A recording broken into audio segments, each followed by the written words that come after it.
pour notre revue Ocula, qui fête ses 15 ans. On va poser quelques questions à notre comité scientifique. Et notamment aujourd'hui, on va poser des questions à M. Bernard Darras, qui est ici. Et on commence par Bernard Darras, parce qu'il est sémioticien. D'abord, il s'occupe des sémiotiques et du design, et aussi il dirige l'équipe des sémiotiques et art et design de l'Institut ACT de Paris-La Sorbonne. Et il dirige aussi les masters multimédia interactifs. Et donc, il est un expert des sémiotiques et des médias. Alors, la première question, Bernard, c'est qu'est-ce que tu penses de l'évolution des médias dans les dernières 15 années à partir de tous les changements qui ont eu lieu? Alors, je viens du monde des médias et de la communication, et particulièrement du monde du visuel, du design visuel.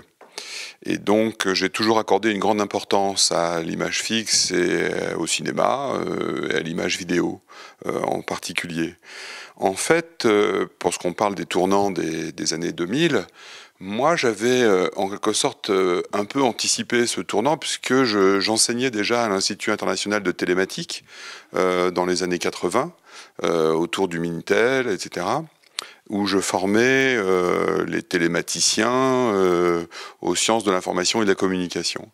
Donc quand Internet, tel que nous le connaissons aujourd'hui, est apparu, j'étais déjà dans la logique à la fois technique, j'étais déjà engagé dans le processus théorique autour de l'Internet. Parce qu'évidemment, c'est, je pense, le grand changement qui s'opère dans les années 2000. Mais moi, je le connaissais déjà au tout début des années 90. J'avais déjà un compte de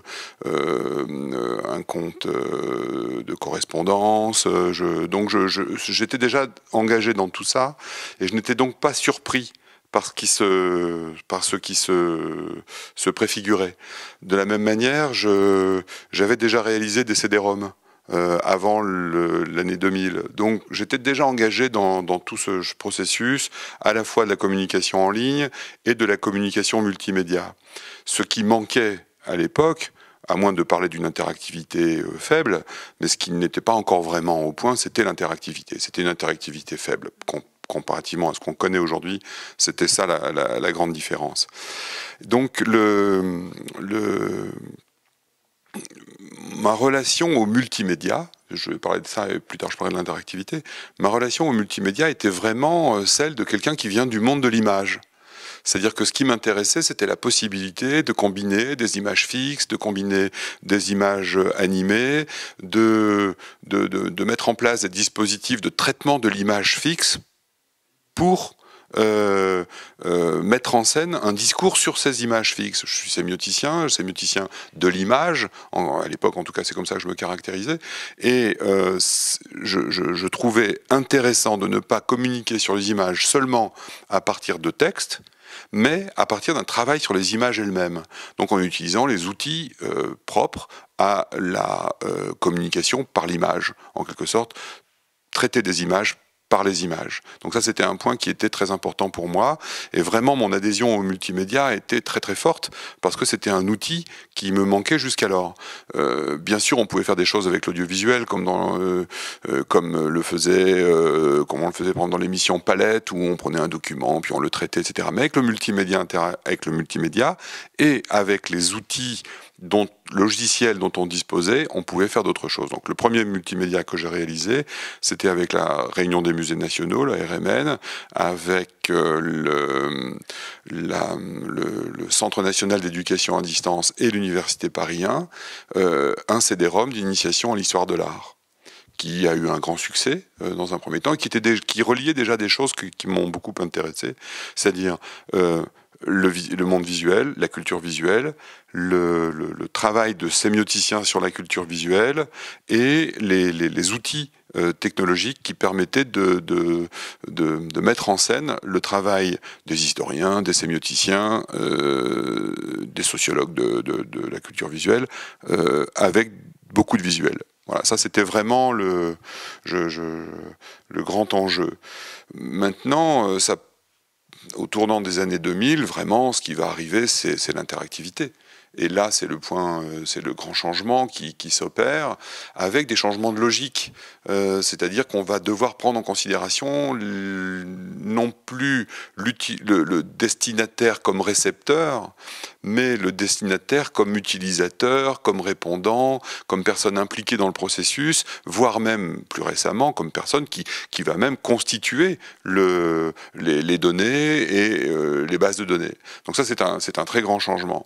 Celui qui intervient dans la foulée, à peu près un peu de temps après, la montée en puissance du 2.0 et donc de l'interactivité, c'est la multiplication des écrans.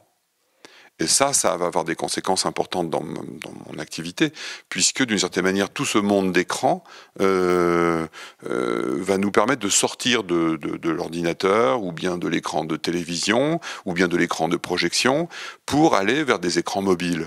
Et je pense que là, c'est un grand changement dans ce qu'on appelle le responsive design, c'est-à-dire l'obligation, en quelque sorte, à chaque fois qu'on veut communiquer, de se poser la question de comment l'information va être consultée, sur quels écrans, et en fonction de l'écran supposé destinataire, quel est le format, quel est le dispositif qu'on va adopter.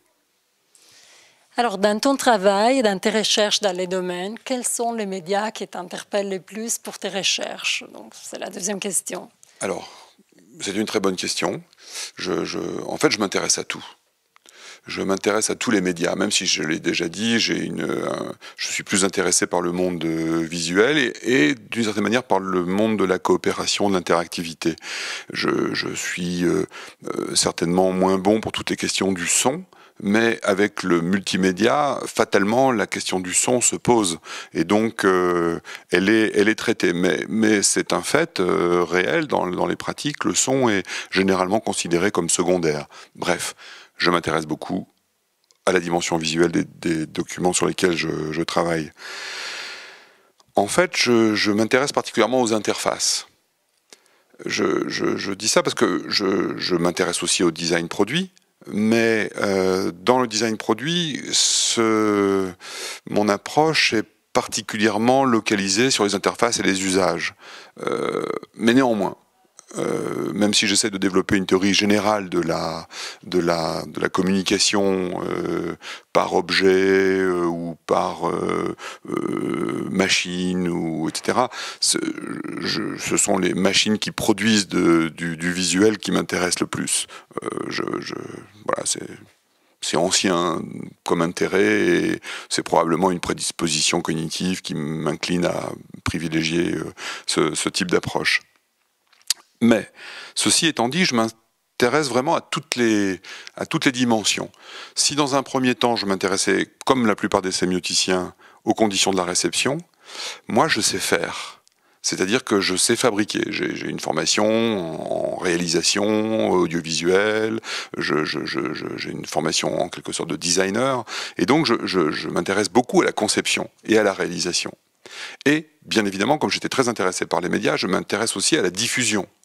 Donc je m'intéresse à l'ensemble des parties prenantes de la boucle, conception, réalisation, diffusion, réception, utilisation. Et quand je dis boucle, c'est parce que je veille à ce qu'elle soit bien bouclée, parce que je pense qu'aujourd'hui, j'en dirai peut-être quelques mots tout à l'heure, mais la dimension participative dans la construction des produits est déterminante. Et donc le lien entre la conception et l'utilisation doit être intensifié et la distance entre les deux doit être la plus courte possible, ce qui conduit à un design participatif et donc à un autre type de design. Donc ça veut dire que effectivement j'avais besoin pour mon développement scientifique et pour mon environnement scientifique d'outils que j'ai contribué à mettre en place. Donc, centre de recherche, d'une part, mais aussi un master professionnel qui a été créé en 2000 donc au tournant, après nos premières expériences dans le secteur du multimédia, voilà, l'Université Paris 1 a ouvert ce master multimédia à ma demande, et je l'ai dirigé, je le dirige d'ailleurs depuis, et nous fêtons aussi nos 15 ans. Et donc nous, dans ce master multimédia interactif, on forme des étudiants qui vont être des spécialistes du multimédia interactif dans les grandes branches, en gros, direction de projet, direction artistique, développement et architecture d'information, mais aussi tout ce qui relève de la rédaction, commercialisation, diffusion, etc. Donc on forme des spécialistes de toutes ces branches. Et la spécialité de ce master multimédia, c'est d'avoir une entreprise intégrée. C'est très rare, c'est pratiquement inexistant d'ailleurs, en tout cas en France. Alors c'est un statut associatif, mais c'est vraiment une entreprise intégrée avec laquelle nous démarchons des commanditaires, essentiellement dans le champ de la médiation des savoirs et de la culture. Donc, mais on travaille aussi pour des industriels qui sont hors de ce domaine. Et on réalise chaque année 5 à 6 productions dans des conditions totalement professionnelles, c'est-à-dire financées, avec un cadre juridique, avec des gens qui travaillent et qui sont, à l'exception des étudiants, rétribués. Les enseignants qui participaient à la formation de ces étudiants deviennent des professionnels et des experts, etc. Bon, bref, on change de configuration, on passe du monde universitaire au monde professionnel, et c'est donc une agence multimédia comme les autres, avec des micro-agences à l'intérieur qui ont des projets différents à gérer. Donc ça, c'était vraiment, ça s'appelle Multimédia Sorbonne, et nous avons déjà réalisé à peu près 80 productions, nous avons échoué sur 2, c'est important parce que pour nous, ce ne sont pas des échecs dont nous sortons mortifiés, on n'est pas très fiers de nos échecs, mais c'était des occasions d'apprentissage, et on a beaucoup analysé nos échecs, pour évidemment limiter des échecs à venir, mais aussi parce que on a bien compris que finalement, quand on n'avait pas respecté l'ensemble de nos procédures, eh bien, on frôlait l'échec, ou franchement, on était en échec. Donc, à 2 reprises, on s'est vraiment... Et là, un échec, c'est pas un échec universitaire d'un exercice, d'un simulacre universitaire, c'est un véritable échec. C'est-à-dire avec des procédures juridiques, avec des procédures de remboursement, bon, bref. La vraie réalité, ce qui fait que ces étudiants sont très professionnels et que j'ai une relation avec eux qui est donc aussi de type professionnel. Donc je suis à la fois directeur de cette formation, directeur de projet sur différents projets, et en même temps je suis le sémioticien engagé dans l'ensemble des dispositifs, pas seulement ceux que je dirige, mais aussi ceux qui sont développés par mes collègues et par mes autres étudiants. Donc c'est un outil. C'est un outil très important, et pour moi en tout cas, et qui a un grand succès. On était les premiers en France à avoir développé ça, et on reste très très bien placé sur le marché de la formation dans le multimédia interactif. On a beaucoup de relations internationales dans ce domaine. Et très récemment, c'était un vœu ancien, on a développé des outils, c'est-à-dire des outils qui vont permettre, en dehors de notre master, à des spécialistes et des professionnels du multimédia interactif, d'évaluer leur production. L'un s'appelle Prismy, c'est un outil d'audit de site web, et le deuxième s'appelle Metabolet, c'est un dispositif de gestion de projet en évaluant qui permet d'évaluer l'état des croyances et des représentations des différentes parties prenantes. Donc c'est une évaluation de type socio-sémiotique qui permet de savoir où en sont les représentations des différents partenaires dans un projet. Ce qui permet de corriger le tir et de savoir quelles sont les zones dans lesquelles on va devoir être particulièrement vigilant ou attentif et intervenant éventuellement pour limiter les problèmes. Parce que bien évidemment, dans nos domaines, ceux du multimédia interactif, les gens ont tous l'impression d'avoir une compétence, mais ils ne savent pas ce qu'ils demandent ni ce qu'ils doivent attendre en fonction de leur environnement. Donc c'est un outil de conseil et de supervision en quelque sorte du projet. Et c'est vraiment très influencé, très marqué même par la sémiotique pragmatique, donc une sémiotique tournée vers l'action, que moi j'utilise vraiment comme un outil. Mais cet outil, vous l'utilisez pour les masters ou vous le donnez aussi comme produit à des entreprises? C'est-à-dire, c'est simplement... Les outils, là, les 2 outils. Oui. Non, ce sont deux systèmes d'audit qui sont en ligne, gratuits pour le moment. On a beaucoup réfléchi à la manière de le commercialiser, mais c'est quand même un produit universitaire, donc c'est assez compliqué pour une université de développer de breveter, de développer des outils comme ça. Donc pour le moment, ce sont des outils qui sont fonctionnels et qui sont mis à la disposition, surtout Prismy, qui sont mis à la disposition de qui veut l'utiliser. Ce sont des outils qui sont multilingues et qui sont donc opérationnels. Nous, on bénéficie du retour d'utilisation, mais voilà, pour le moment, c'est gratuit. Comment vous bénéficiez du retour de l'utilisation? Au-delà de vos recherches, je veux dire, ça marche comment exactement pour les retours? Alors, je ne vais pas révéler tous les secrets de la fabrication, mais disons que toute personne qui utilise toute personne qui utilise nos outils d'audit ou de management laisse une trace dans notre base de données. Et c'est avec l'accord évidemment de celui qui utilise notre outil. C'est une sorte de donnant-donnant. Donc il y a une trace et en fonction de la qualité du résultat, nous pouvons voir si l'outil est utile ou pas, s'il est difficile à utiliser dans telle ou telle rubrique, si telle ou telle rubrique est particulièrement bien traitée ou si elle est négligée. Donc on a une sorte de regard interne de la machine audit et on peut perfectionner notre outil à mesure qu'on avance. Donc tout ça pourrait remettre en cause vos outils, c'est-à-dire les résultats que vous avez avec les utilisateurs qui utilisent les outils. Ça sert aussi pour la conception des nouveaux outils. Oui, en fait, l'idée qui était derrière et qui reste une idée que moi je cultive, c'est celle d'un observatoire du web, notamment. Et donc, ce sont des outils qui nous permettent de développer notre expertise, à la fois parce que nous réalisons nos propres expertises à partir de cet outil, mais que nous voyons comment les autres les réalisent, et ça nous permet d'avoir une sorte d'observatoire des tendances du web, et donc d'infléchir aussi nos propres tendances. Dans ce qu'on produit au niveau d'architecture d'information, de l'interactivité, pour parler un peu technique, des CMS, donc des Content Management Systems, qui sont donc des outils que nous utilisons et qui nous permettent de dire, voilà, tout à coup, les outils que nous utilisons, auxquels nous formons nos étudiants, ne sont plus ceux qui sont utilisés dans la profession. Donc on va en changer. On va former nos étudiants autrement et nous-mêmes on va adopter d'autres outils. Donc c'est des outils de suivi. Voilà. Mais tout le monde fait ça. C'est-à-dire qu'on on offre pour avoir de l'information. C'est vraiment, je pense, ça le principe même de l'interactivité, c'est le donnant-donnant. Et je ne suis pas aussi sévère que bien de mes collègues qui, à mon avis, ne comprennent pas bien le monde dans lequel nous vivons et qui sont très hostiles au fait que des grandes compagnies collectent des données sur nous. Mais premièrement, on peut très bien éviter de les donner. On peut tout bloquer, c'est comme la télévision, si on ne l'aime pas, on ne la regarde pas. Ensuite, il y a du donnant-donnant, parce que ce sont des vrais services. Moi, j'utilise abondamment, comme beaucoup de mes collègues d'ailleurs, les moteurs de recherche. Je ne trouve pas du tout anormal qu'on utilise des informations me concernant ou concernant mes recherches.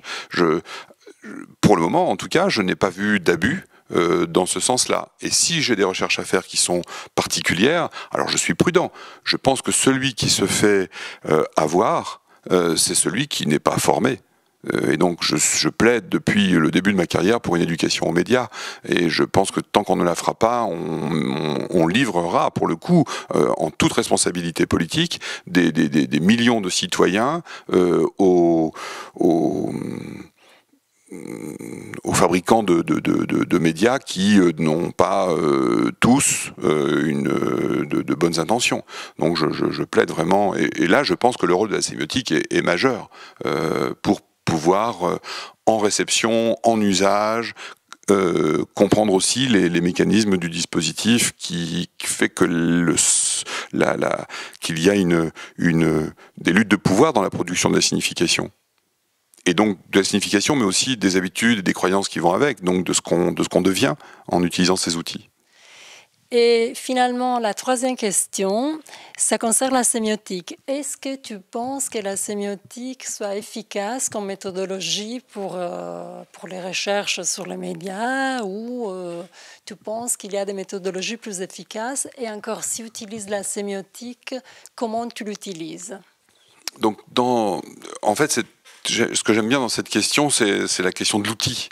En tant que sémioticien, pragmaticien, je vois le monde dans lequel je travaille comme un monde d'outils constitués par les humains majoritairement et qui constituent notre environnement. Donc, pour moi d'ailleurs, la sémiotique est un outil. Un outil qui est à la fois théorique, et la théorie c'est un outil finalement qui permet d'agir sur le monde et en même temps d'être perfectionné. Alors c'est parfois un peu difficile parce que c'est à la fois l'outil pour agir et c'est l'outil qui permet de perfectionner.